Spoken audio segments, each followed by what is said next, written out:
नमस्कार, स्वागत है आप सभी का द हिस्ट्री यूट्यूब चैनल में और मैं हूं विकास टेकरे। आज की इस वीडियो में हम बात करेंगे सविनय अवज्ञा आंदोलन की। और यह आंदोलन एक महत्वपूर्ण आंदोलन होता है जहां पर हम देखते हैं कि अहिंसात्मक रूप से एक बड़े आंदोलन की शुरुआत होती है और कहीं ना कहीं महात्मा गांधी जी के एक स्वर्णिम इतिहास की या उनके प्रभाव की भी यहाँ पर से शुरुआत होती है।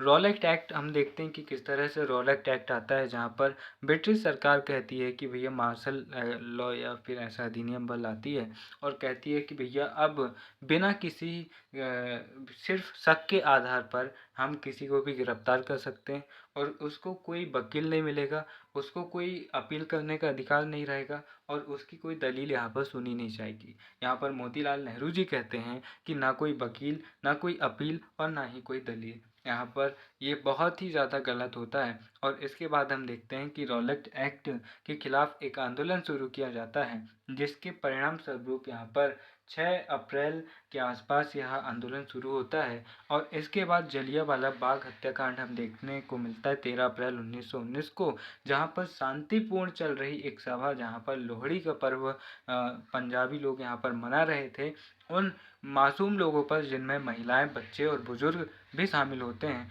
उनकी यहाँ पर आर डायर यहाँ पर हत्या कर देता है। और यहाँ आप ध्यान रखना कि जनरल ओ डायर पंजाब का लेफ्टिनेंट गवर्नर था, जबकि आर डायर वह पुलिस अधिकारी था जिसके आदेश पर पुलिस गोलियां चलाती हैं।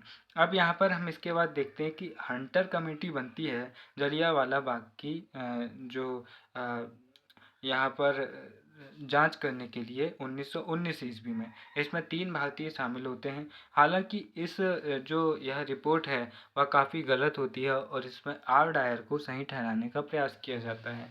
अब इसके खिलाफ हम देखते हैं कि खिलाफत आंदोलन शुरू होता है, जहाँ पर प्रथम विश्व युद्ध के बाद में सेवरे की संधि से तुर्की में हम देखते हैं कि खलीफा पद को समाप्त कर दिया जाता है और यहाँ पर मुस्लिम जगत में असंतुष्टि हमें देखने को मिलती है, क्योंकि खलीफा मुस्लिमों के प्रधान गुरु माने जाते थे।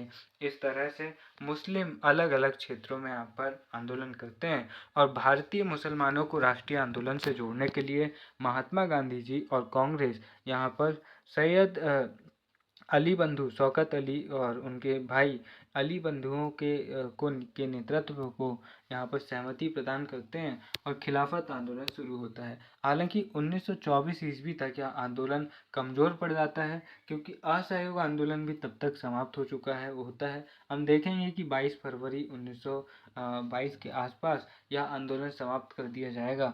अब ये भी होता है कि जो तुर्की है वहाँ पर कमाल पाशा की लोकतांत्रिक सरकार स्थापित हो चुकी होती है और तुर्की, जहाँ पर खलीफा के पद की पुनर्स्थापना के लिए भारतीय आंदोलन कर रहे थे, वहाँ की जनता कहती है कि अब हमें खलीफा की आवश्यकता नहीं है। तो इस तरह से हम देखते हैं कि यह खिलाफत आंदोलन कमज़ोर पड़ जाता है। खैर, हम यहाँ पर बात करेंगे किसकी? सविनय अवज्ञा आंदोलन की।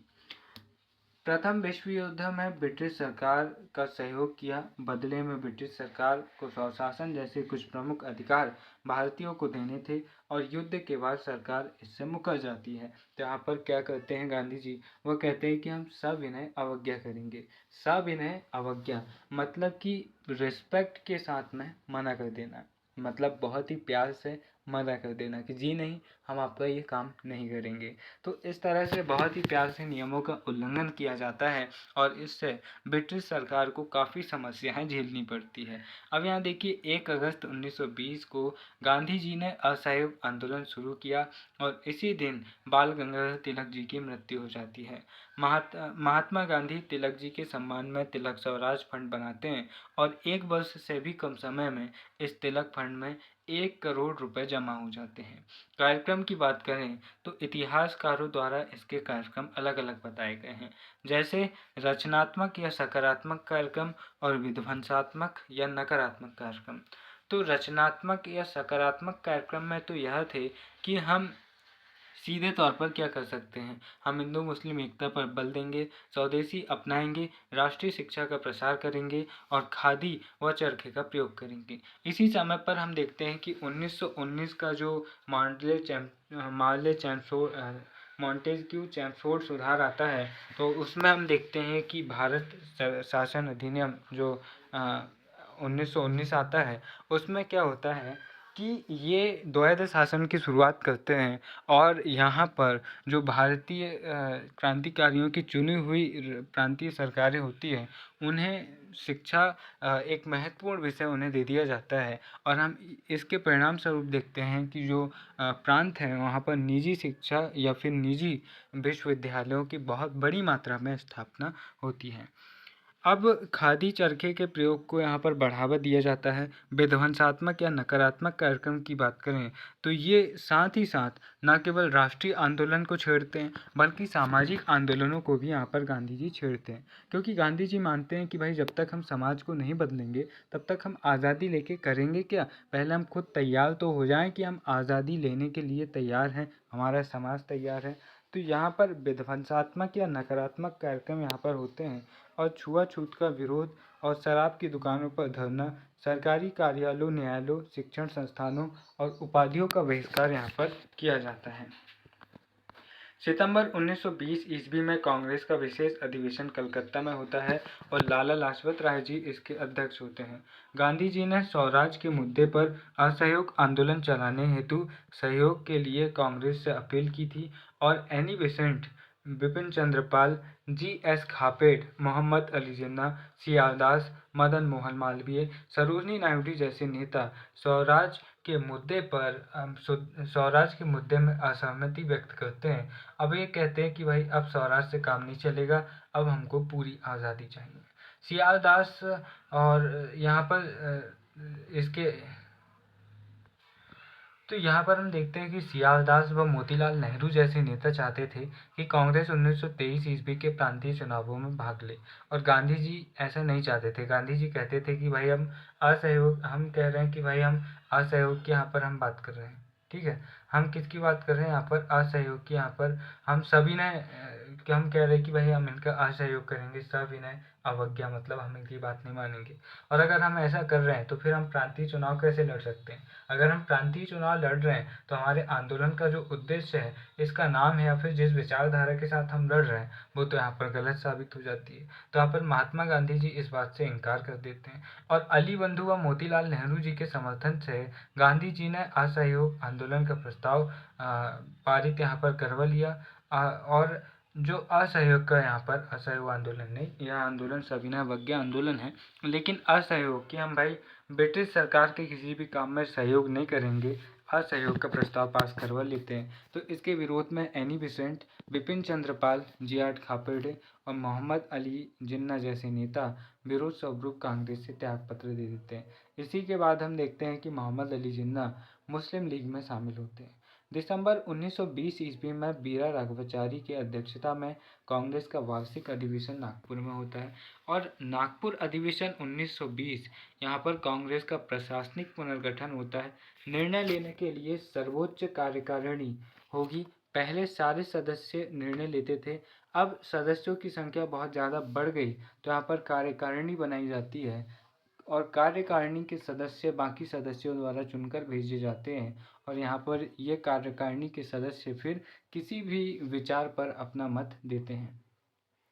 कांग्रेस की शाखाओं का प्रांतों, जिला व स्थानीय स्तर पर गठन किया जाएगा। कांग्रेस के सदस्यों की संख्या बढ़ाई जाए और सदस्यता हेतु शुल्क यहाँ पर रखा जाए ताकि वही व्यक्ति कांग्रेस से जुड़ सके जो वाकई योग्य हो। ऐसा नहीं कि कोई भी अपराधी या फिर किसी भी तरह का व्यक्ति हमसे जुड़ जाए। तो यहाँ पर कार्यक्रम की बात करें तो गांधी जी ने कैसर हिंद बोअर मेडल तथा जमनालाल बजाज ने राय बहादुर की उपाधि का त्याग किया।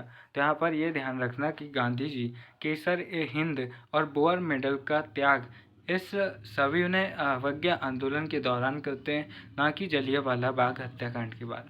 जलियांवाला बाग हत्याकांड के बाद हम देखते हैं कि जो रविंद्रनाथ टैगोर जी हैं वह उनकी उपाधि जो केसर हिंद की उपाधि उन्हें दी जाती है, वह उसका त्याग करते हैं। कौन? यहाँ पर रविंद्रनाथ टैगोर। तो रविंद्रनाथ टैगोर जी केसर हिंद, यहाँ पर केसर हिंद की उपाधि का त्याग नहीं करते, नाइटहुड की उपाधि का त्याग करते हैं रविंद्रनाथ टैगोर जी। तो यहाँ पर ये माफ़ी चाहूँगा। केसर ए हिंद की उपाधि दी जाती है महात्मा गांधी जी को, और महात्मा गांधी जी इस उपाधि का त्याग करते हैं। और फिर यहाँ पर हम देखते हैं कि यह आंदोलन आगे चलता है। फिर इसके बाद में देखिए CR दास, मोतीलाल नेहरू और जो वल्लभ भाई पटेल जी हैं, तेज बहादुर सप्रू जैसे वकीलों ने न्यायालयों की कार्यवाही का बहिष्कार, छात्रों ने सरकारी विश्वविद्यालय कॉलेजों का बहिष्कार किया, और इसी समय अनेक राष्ट्रीय शिक्षण संस्थानों की स्थापना हुई। बंगाल नेशनल कॉलेज के प्राचार्य सुभाष चंद्र बोस जी बने, और पहली बार गांधी जी ने महिलाओं के नेतृत्व में शराब की दुकानों के सामने शांतिपूर्वक धरना प्रदर्शन करने की यहाँ पर योजना रखी। विदेशी वस्तुओं का बहिष्कार सबसे लोकप्रिय रहा। बड़े भारतीय व्यापारियों जैसे पुरुषोत्तम दास, ठाकर दास, जमनालाल द्वारकादास, कासाबजी जहांगीर, फिरोज सेठना, चिमनलाल सीतरवाट ने असहयोग आंदोलन का विरोध किया और आंदोलन विरोधी दल बनाए। इन्होंने क्यों किया? क्योंकि भाई यहाँ पर ये विदेशी वस्तुओं का बहिष्कार कर रहे हो, ये लोग तो विदेशी वस्तुओं का ही व्यापार करते हैं। साथ ही साथ ये कह रहे हैं कि आप उनसे सहयोग छोड़ दो। अब ये अंग्रेज़ों से सहयोग छोड़ देंगे तो फिर ये व्यापार कैसे करेंगे? इसलिए यहाँ पर बनाते हैं आंदोलन विरोधी दल। तो यहाँ पर प्रश्न कई बार पूछा जाता है कि आंदोलन विरोधी दल में कौन शामिल था, कौन नहीं था। तो यहाँ पर ध्यान रखना, पुरुषोत्तम दास, ठाकर दास जी, जमनालाल द्वारकादास जी, कासफजी जहांगीर, फिरोज सेठना, चिमनलाल सीतरवाट जैसे लोग इसमें शामिल थे। नवंबर 1921 ईस्वी में प्रिंस ऑफ वेल्स का भारत आगमन होता है, और दिसंबर 1921 ईस्वी में मद्रास अधिवेशन MA अंसारी की अध्यक्षता में होता है, और प्रिंस ऑफ वेल्स के बहिष्कार का यहाँ पर निर्णय होता है। आंदोलन में सर्वप्रथम CR दास को सरकार ने गिरफ्तार किया, और प्रिंस ऑफ वेल्स के बहिष्कार के मुद्दे पर गवर्नर जनरल वायसराय रीडिंग ने कांग्रेस से समझौता करने की अपील की। गांधी जी ने समझौता से पूर्व मौलाना मोहम्मद अली एवं शौकत अली की रिहाई की शर्त रखी, और सरकार द्वारा इस बात को अस्वीकार करने पर यह समझौता नहीं हो पाता है। आंदोलन के दौरान गांधी जी मदुरै के किसानों से मिलते हैं और उन्हें खादी अपनाने की अपील करते हैं। यहाँ पर जब वह अपील करते हैं तो फिर जब उनसे लोग कहते हैं कि भाई खादी बहुत महंगा है, तो यहाँ पर महात्मा गांधी कहते हैं कि मैं खुद कम से कम वस्त्र पहनूंगा और आप भी ऐसा कर सकते हैं। और यहीं पर से गांधी जी सिर्फ एक लंगोट यानी कि सिर्फ एक धोती पहनने का संकल्प लेते हैं, और उसके बाद पूरे जीवन भर वह इस बात को मानते हैं। अब यहाँ देखिए कि असहयोग आंदोलन के दौरान कुछ क्षेत्रीय आंदोलन हुए जिन पर गांधी जी की विचारधारा का प्रभाव हमें देखने को मिलता है। इन क्षेत्रीय आंदोलन में थे बिजोलिया किसान आंदोलन राजस्थान, एकी भील आंदोलन राजस्थान, एका किसान आंदोलन उत्तर प्रदेश, ताना भगत जनजातीय आंदोलन छोटा नागपुर क्षेत्र झारखंड, जतरा भगत इसके नेता होते हैं, और चिराला पिराला नगरपालिका कर विरोधी आंदोलन गुंटूर आंध्र प्रदेश, इसके नेता दुग्गाली राजा कृष्णैया होते हैं। और वन सत्याग्रह मिदनापुर पश्चिम बंगाल में आंदोलन होता है, और मोपरा किसान आंदोलन मालाबार केरल क्षेत्र में होता है। गांधी जी ने 1 वर्ष के भीतर स्वराज प्राप्ति की बात कही, और इन्होंने कहा कि हम सिर्फ 1 वर्ष के भीतर स्वराज प्राप्त कर लेंगे। 1 फरवरी 1922 को बारदोली में कांग्रेस समिति की बैठक में गांधी जी ने राजनीतिक कैदियों को छोड़ने व स्वराज की मांग रखी, जिसे स्वीकार न करने पर कठोर सविनय अवज्ञा आंदोलन शुरू करने की चेतावनी वह देते हैं, और इसे बारदोली प्रस्ताव भी कहा जाता है। गोरखपुर के चोरा चोरी गांव में आंदोलनकारियों ने 5 फरवरी 1922 को आंदोलन के दौरान एक पुलिस थाने को जला दिया, जिसमें 22 पुलिस कर्मियों की मृत्यु हो जाती है जिंदा जलकर। इसे चोरी चौरा कांड कहते हैं, और गांधी जी इस घटना की निंदा करते हैं, और 12 फरवरी 1922 ईस्वी को इस घटना की नैतिक जिम्मेदारी लेते हुए आंदोलन स्थगित कर देते हैं। इसके पीछे एक लॉजिकल कारण ये भी था कि आंदोलन अब धीरे धीरे हिंसक हो रहा था, और जिन उद्देश्यों के लिए महात्मा गांधी जी ने अहिंसक उद्देश्यों की यहाँ पर शुरुआत की थी, हालांकि वह यहाँ पर पूरे होते हुए देखने को नहीं मिल रहे थे। साथ ही साथ हम दक्षिण में मोपला विद्रोह देखते हैं, जहाँ पर पहले जमींदारों के खिलाफ हुआ आंदोलन आगे चलकर हिंदू मुस्लिम हिंसा में बदल जाता है और उसमें बहुत सारे लोगों की जानें जाती है। तो यहाँ पर गांधी जी जो हिंसा बढ़ रही थी उसके देखते हुए भी यहाँ पर आंदोलन स्थगित कर देते हैं, क्योंकि अगर यह आंदोलन और भी बड़े तौर पर हिंसक होता तो हो सकता था कि बड़े बड़े नेताओं को भी ज़्यादा सजाएं होती और इसके बाद फिर यहाँ पर समस्या बन जाती और भारतीय राष्ट्रीय आंदोलन या स्वतंत्रता संग्राम की लहर फिर एक अल्प विराम के साथ रुक जाती। अब यहाँ पर चौरी चौरा हत्याकांड के मुकदमे पर जज ब्रूमफील्ड ने गांधी जी को 6 साल की सजा सुनाई, क्योंकि वह इस आंदोलन के नेता थे, इसलिए उन्हें इसका दोषी माना गया और उन्हें 6 साल की सजा हुई। जेल में तबीयत खराब होने के आधार पर 1924 में सिर्फ 2 साल बाद उन्हें रिहा कर दिया जाता है।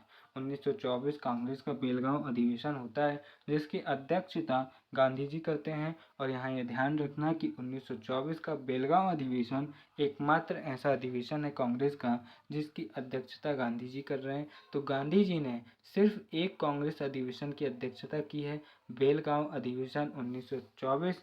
इसके अलावा उन्होंने किसी भी कांग्रेस के अधिवेशन की अध्यक्षता नहीं की है।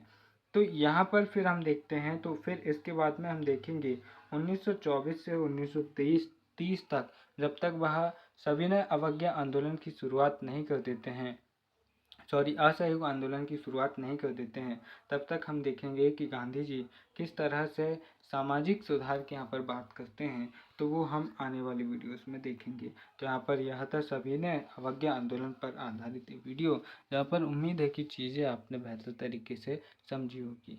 तो फिर मिलेंगे अगले वीडियो में, तब तक के लिए नमस्कार, जय हिंद।